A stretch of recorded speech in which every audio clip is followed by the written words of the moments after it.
Welcome, dear student. In my channel, we are studying animal diversity first.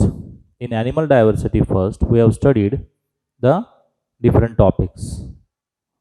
Now, in today's topic, we will see the locomotion in protozoa, and along with that, locomotory organelle in protozoa, or the structures which help for the displacing this individual from one place to other place. But before going to deal or the start this today's lectures, you are requested to subscribe my channel so as to get the latest update of my uploaded videos, and also press the bell icon. Along with that, you are also requested, if you like the video, please press the like button. And if you are having any doubt or query, please feel free to write into comment box. So let's start for today's lectures. It is about the protozoa. We have already studied the general characters of protozoa, as well as we have already studied the one animal type, that is Paramecium from protozoa. In today's lecture, we will see these different groups of the protozoa, or these different classes of the protozoa. They are having the different structures by which they can move from one place to other place. As you know, this locomotion, which stands or which means that movement from one place to other place through a medium with the help of certain structures, and these structures are called as the locomotory organelles. In case of the protozoa, which is unicellular eukaryotic organism, microscopic individual, though it has the certain structures on the cell, these structures are generally present and comes or arises from the ectoplasm.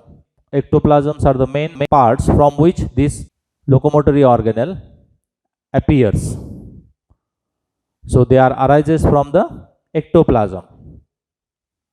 And in case of protozoa, as you know, there are different kinds of the locomotory structures are present in different individual. Like in amoeba, it is having the pseudopodia.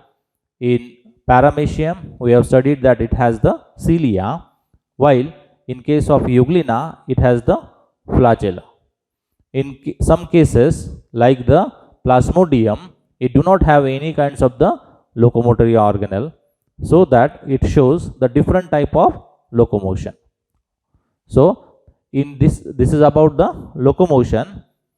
In case of this phylum Protozoa, there are three different types of this locomotion which occurs in this phylum, which is amoeboid, or it is also called as the creeping. With the help of this medium and attaching to the substratum, they creep or the crawl, and this is generally occurs with the help of this Soule and gel theory. We will see it later on.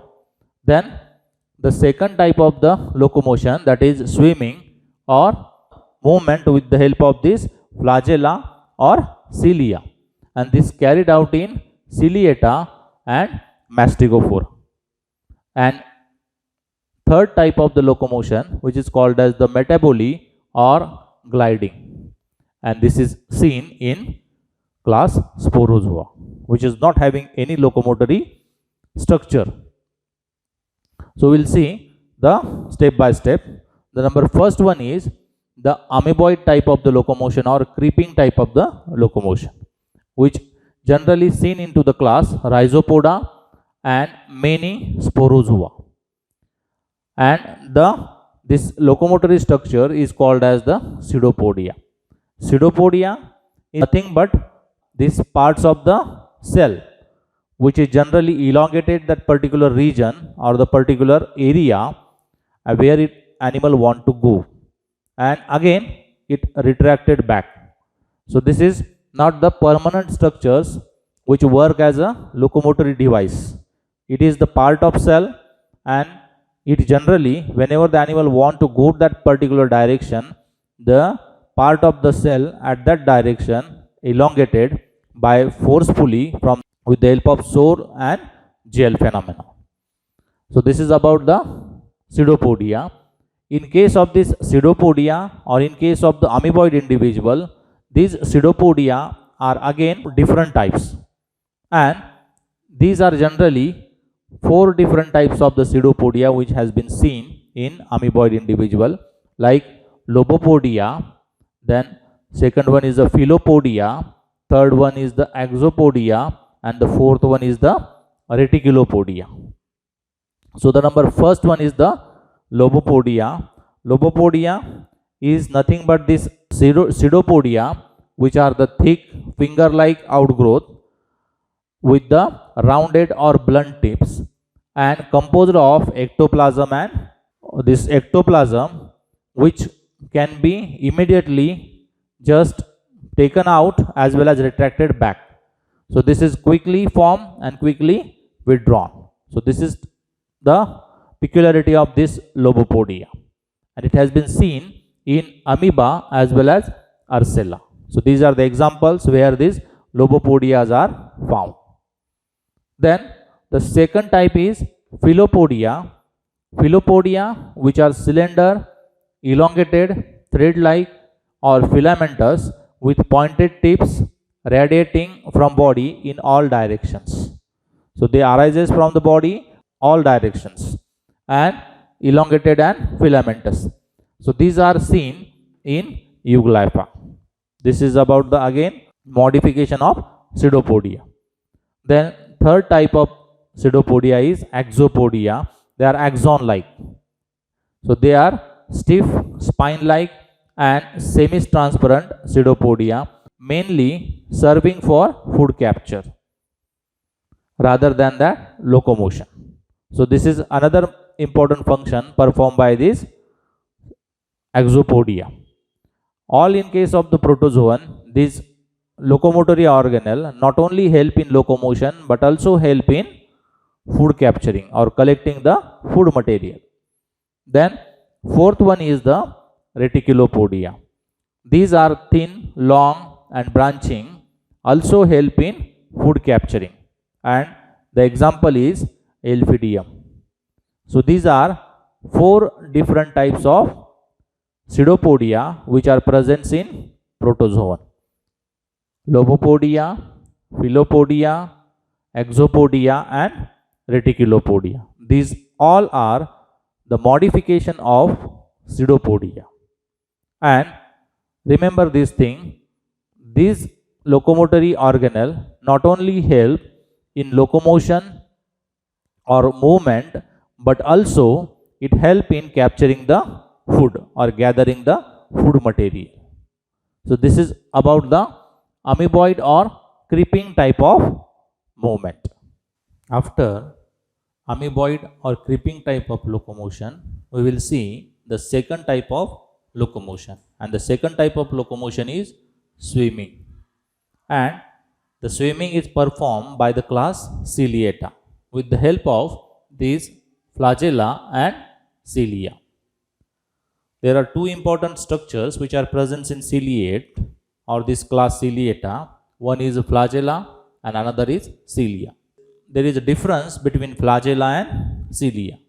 Flagella, they may be 1 to 4 in numbers, or in some cases they may be up to 8 in number. Singularly, this flagella is called as a flagellum and the cilia is called as a cilium.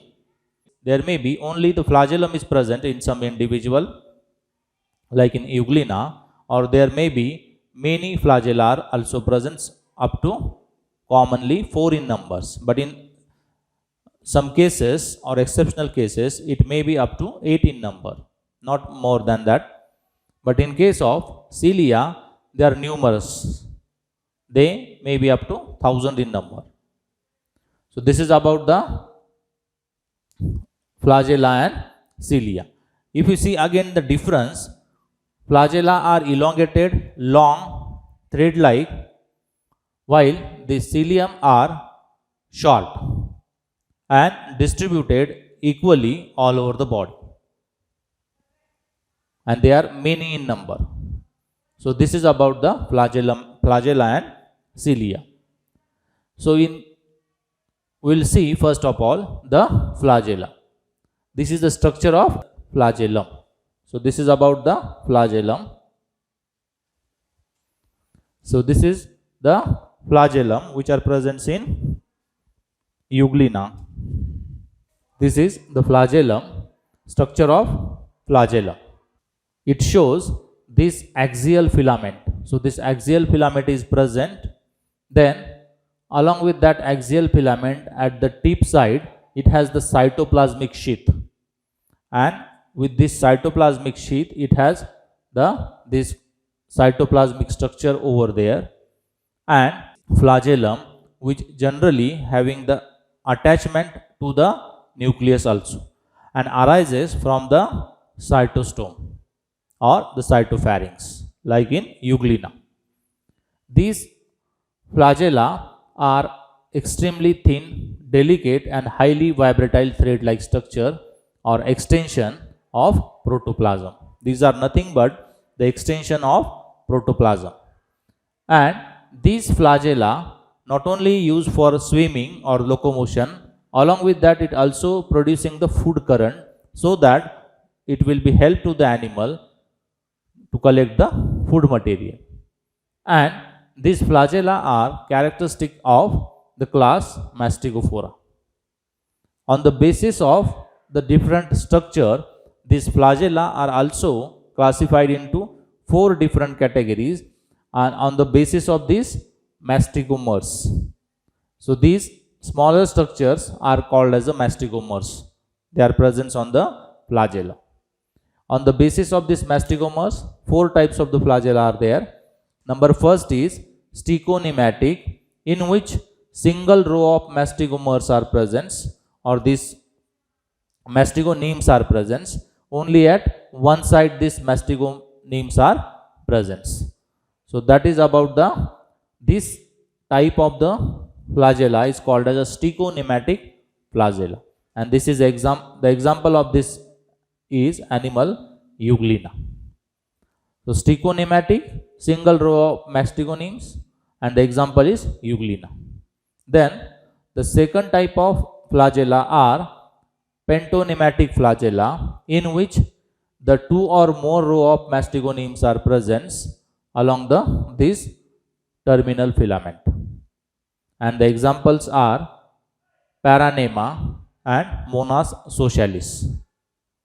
The third type of flagella are acronematic. They are only having the terminal filament and mastigonemes are absent. So in acronematic type of the flagella, mastigonemes are absent. An example is Chlamydomonas. And the last one is pentacronematic, in which terminal filament is having 2 rows of mastigonemes, but the tip is free from mastigonemes. So this is the tip which is not having the mastigonemes. Only this just below to the tip, these 2 rows of mastigonemes are present, but the tip is free from mastigonemes.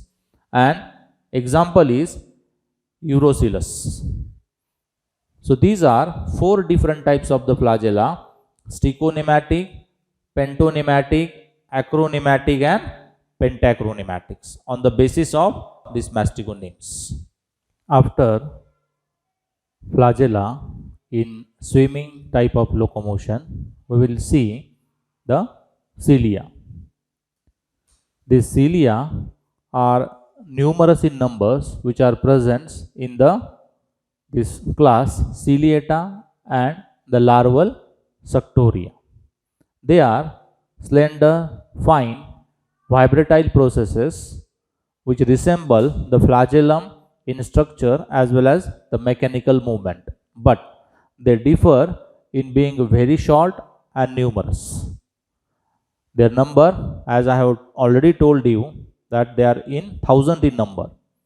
In Paramecium, they are 10 to 14,000 in number, distributed equally all over the cell, and they generally arises from the ectoplasm. Along with the locomotion, that is swimming, it also helps collecting the food material and as well as tactile organ, sense of touch or stimuli. If we see the structure of cilia, it is just having this axoneme. They are numerous, short in structure, and they are having this axoneme.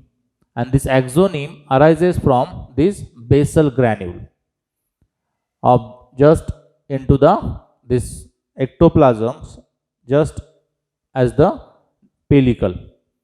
And from this basal granule, this axoneme arises, axoneme covered with the this sheath. Elastic sheath is present which cover the axoneme. So this is about the structure of this cilia. If we see the TS, then shows the 2 central fibril and 9 peripheral fibrils.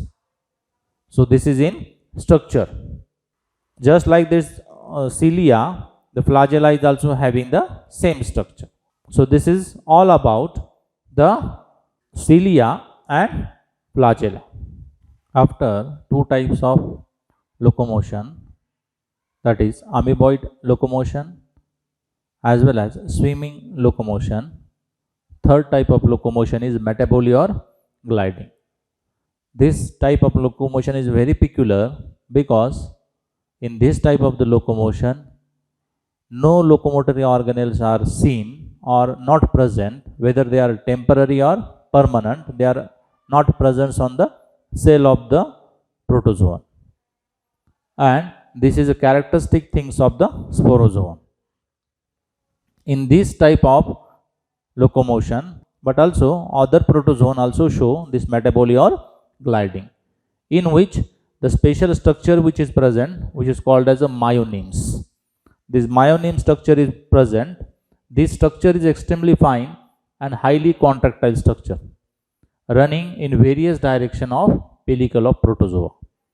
And with this structure as well as some kinds of the elasticity of the pellicle, the individual can change its shape to some extent for some time, and later on it expand with the flexibility of the pellicle and this movement of these myonemes, these fine highly contractile structures, so that it can just glide. This euglenide type of the movement, because euglena we show this type of the movement, and that's why in euglena it is called as the euglenide type of the movement. Some individual or some protozoan, they also show this movement very slowly, and this is also called as a wriggling type of movement. So this is about the metabolic or gliding.